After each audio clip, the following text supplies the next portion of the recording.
चलिए आ जाए 50 के ऊपर, 55 के ऊपर। Artisans purchase 500 units of product के from Karachi at a cost per unit of rupees 550, okay, which includes 10% adjustable sales tax, इसमें शामिल है। हमें पता है कि एडजस्टेबल का मतलब क्या होता है, रिफंडेबल होता है, तो ये सेल्स टैक्स तो इसमें से निकालना पड़ेगा। अब इसमें 10% शामिल है, ये किसको शो कर रहा है, 100 प्लस 10% क्या होता है, 110%। तो निकालें कॉस्ट कितनी आएगी इसकी,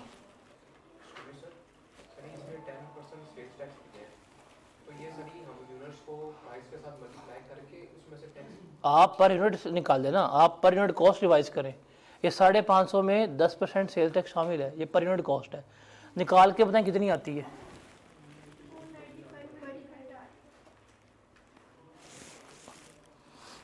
कितना बनता है।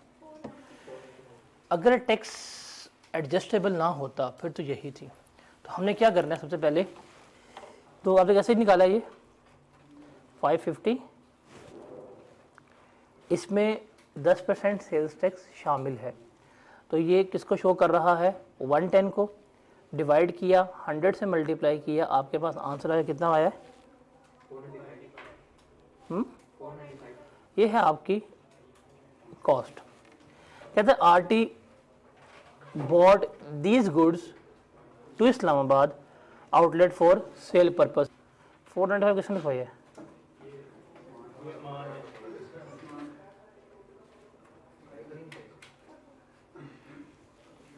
कितना आ रहा है, 495 किसने बोला है। आगे चले, आपके पास कॉस्ट आ गई है, आगे चले ट्रांसपोर्टेशन हैंडलिंग कॉस्ट वगैरह देखें क्या ऐड होती है, उधर निकाल लें। उसने क्या लिखा है आपको कि अगर कोई एक्स प्राइस थी, उस एक्स प्राइस में आपने 10% जो है सेल्स टैक्स शामिल किया, तो आपके पास क्या आया, ये 550 आ रही है। यही बात लिखी है, यही बात लिखी है ना उसने। अब ये जो 550 है ये 100% है, कैसे कैसे 100% है, 100 तो ये थी, इसके ऊपर आपने 10% लगाया था, ये कितने परसेंट है, 110 है भाई। भाई ये कितनी है, 550 कितने परसेंट को शो कर रहा है,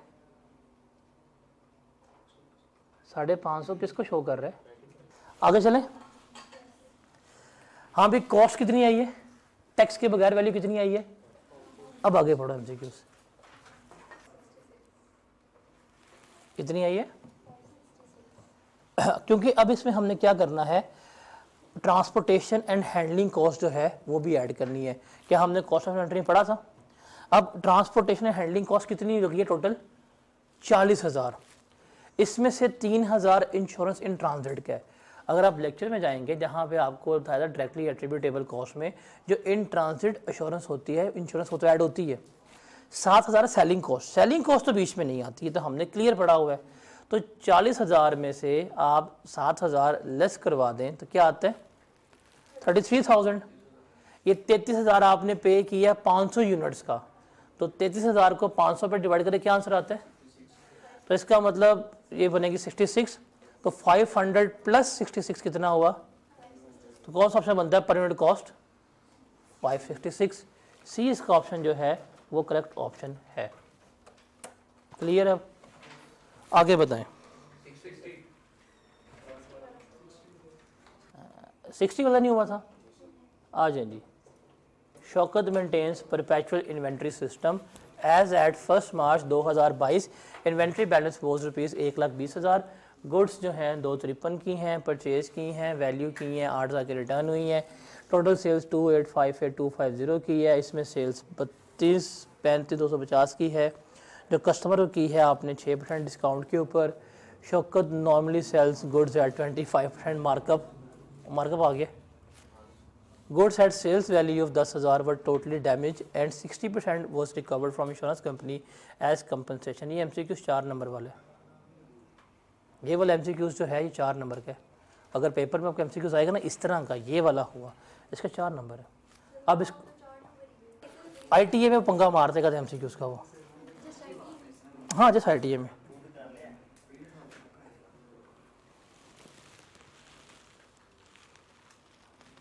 कुछ हुआ? टी अकाउंट बनाओ, लिखो टी अकाउंट बनाओ, जरा लेजर बनाओ इसका। लिखो ओपनिंग बैलेंस क्या है, परचेजेस क्या है, वट एवर जो डाटा टी अकाउंट में कुछ समझ आ रहा है वो लिखो जरा। ये आपको इस तरह मेरे ख्याल से, बिकॉज आई कैप ने ये लास्ट सेशन में ही दिया है आपको एग्जाम सप्लीमेंट जो उसने सेपरेट इशू की है, उससे पहले नहीं था ये। इस अटेम्प्ट में ये जो 50 से है ना ऑनवर्ड MCQs, ये आपको एज इट इज पेपर में आ रहे हैं ITA के, ये लिखवाले मेरे से। अभी जो पेपर अभी हुए हैं जिस अटेम्प्ट के प्रीवियस, ये जो सितंबर अटेम्प्ट थी, जो बच्चा मिला है सर उसने पूछा यही है, उसने पूछा यही है, तो 50 से ऑनवर्ड वो एग्जैक्ट नाम भी चेंज नहीं कर रहा, पूछ रहा ITA के। ये जो एडिशनल MCQs उसने दिए ना जबकि वो ये पूछ रहा है, तो जरा लिख बनाओ टी अकाउंट।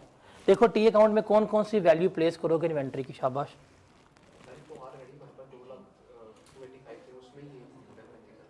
नहीं वो अलावा है, 285 में से पहले लेस करवाएंगे, 285 टोटल है ना, उसमें से पहले ये लेस करवाएंगे, इसको सेपरेट निकालेंगे, जो इसके अलावा वाली इसको सेपरेट निकालेंगे। 285 में शामिल है ना ये कितना है, 35,500 250, इसको सेपरेट ट्रीट करेंगे और जो रिमेनिंग है उसको सेपरेट ट्रीट करेंगे। मैं करवाता हूँ, टी अकाउंट तो बनाए, टी अकाउंट बना लिया है, ओपनिंग बैलेंस लिखा है टी अकाउंट का, इन्वेंट्री का कितना लिखा है, परचेज कितनी की है हमने, ये आ गई है, परचेज रिटर्न कितना हुआ है लिख लिया है। अब हमारे पास क्या रह गया, कॉस्ट ऑफ गुड्स, सीजीएस निकालते हैं कितनी गुड्स बिकी हैं हमारी, उससे हमें सेल्स गिवन की हैं, सेल्स से हम इन्वेंट्री की वैल्यू निकाल लेंगे और हम देख लेंगे कि हमारा लॉस भी गिवन है, 10,000 की जो गुड्स हमारी डैमेज हुई हैं दैट इज़ लॉस, इसको भी लिख लिया टी अकाउंट में क्रेडिट साइड पे, इन्वेंट्री अकाउंट है ना, 10,000 का लॉस जो आपका हुआ है वो भी आ गया।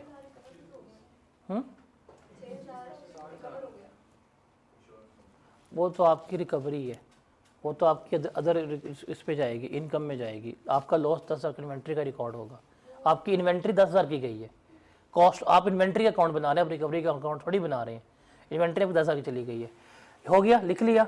अब आपने क्या क्या लिखा है टी अकाउंट में ज़रा बताएं मुझे, ओपनिंग बैलेंस लिखा है, परचेज लिखी है, परचेज रिटर्न आ गई है क्रेडिट साइड के ऊपर और लॉस आ गया, हमने क्या निकाल दिया, कॉस्ट ऑफ गुड्स सोल्ड निकालेंगे तो मेरे पास क्या आ जाएगी, क्लोजिंग इन्वेंट्री आ जाएगी, ठीक है। अब कॉस्ट ऑफ गुड्स सोल्ड की बात करते हैं तो वो कहता है देखें ये 2,85,520 की उसने टोटल सेल्स की हैं, इसमें 35,250 की गुड्स शामिल हैं और ये मार्कअप पे है। What is the meaning of markup के अगर हम इसको देखें कि हमारा कॉस्ट, प्राइस और सेल, कॉस्ट हमारी 100 होगी, उसने हमें 25 गिवन किया, 25 होगा, मेरे पास सेल प्राइस कितनी आ जाएगी 125। अब उसने मुझे इन्वेंट्री की सेल प्राइस गिवन की है, क्या गिवन की है, मैंने यहाँ से क्या निकालनी है, कॉस्ट निकालनी है। अब हम चलते हैं आगे, उसने क्या कि इस 285,550 की इन्वेंट्री है, इसमें 35,250 की सेल आपने स्पेशल कस्टमर को की है 6% डिस्काउंट के साथ, बाकी आपकी सेल्स नॉर्मल है, ये आपकी सेल्स जो है अलग है। तो हम अभी इसको सेपरेट कर लेते हैं, कितने की सेल्स हैं 285,520 की, यहाँ पे आ गई मेरे पास 285,520 की सेल्स है, हमने कित है 285,250 ओके 285,250 की सेल्स हैं, इसमें से कितनी सेल है 35,000, ये सेल्स स्पेशल कस्टमर को है, ये लेस करवाओ, नॉर्मल सेल्स कितनी बनती हैं 2 लाख, ये आपके पास नॉर्मल सेल आ गई है, इसकी तो हम कॉस्ट निकाल सकते हैं, यहाँ पर रख लो मेरे सामने, सेल प्राइस पे रखो, ये हमें सेल प्राइस गिवन है 2,50,000, तो ज़रा बताओ इसकी कॉस्ट कितनी आएगी,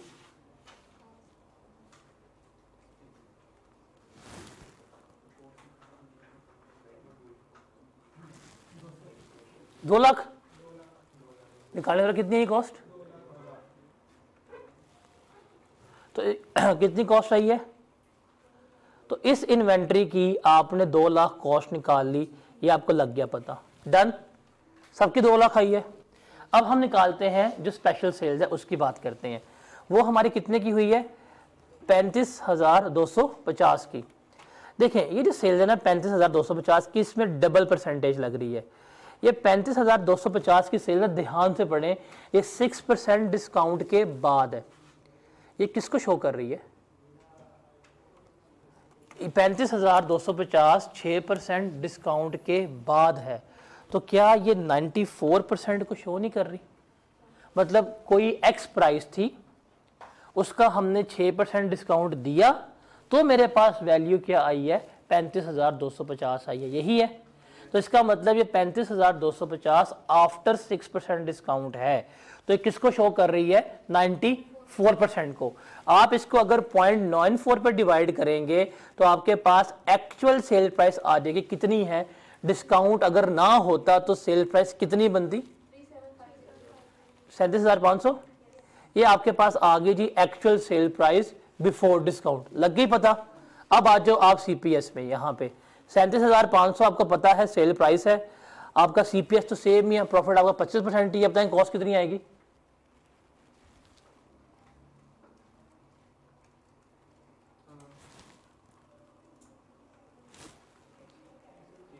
$30,000। अब आप इन्वेंट्री ऐड कर लें, टोटल कॉस्ट ऑफ सेल्स कितनी बनती है? 2 लाख जमा 30,000 कितनी बनी? 2,30,000। अब प्लेस करें cost of goods sold T account में क्रेडिट साइड के ऊपर। बताओ आपकी अब क्लोजिंग इन्वेंट्री बैलेंसिंग फिगर आएगी, कितनी बनती है? शाबाश।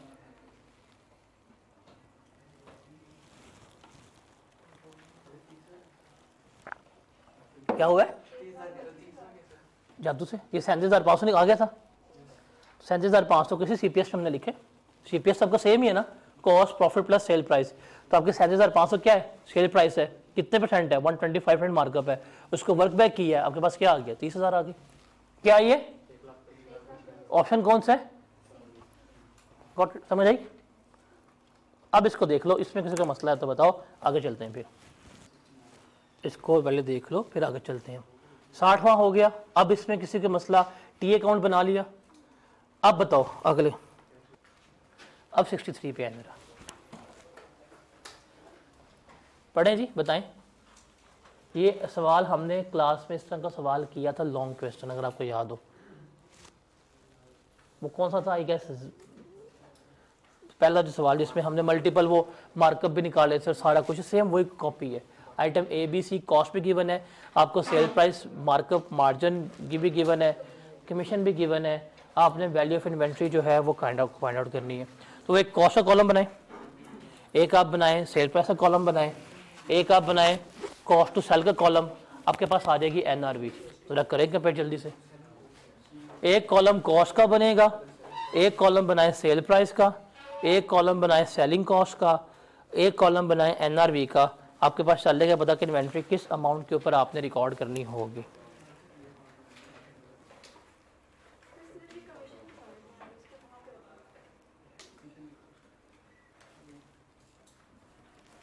जी हाँ जी, किस परसेंट पे लगती है? कॉस्ट पे, सेल प्राइस पे? कमीशन हमेशा सेल प्राइस पे लगती है, क्योंकि आप बेच रहे हो, बेचने वाले को।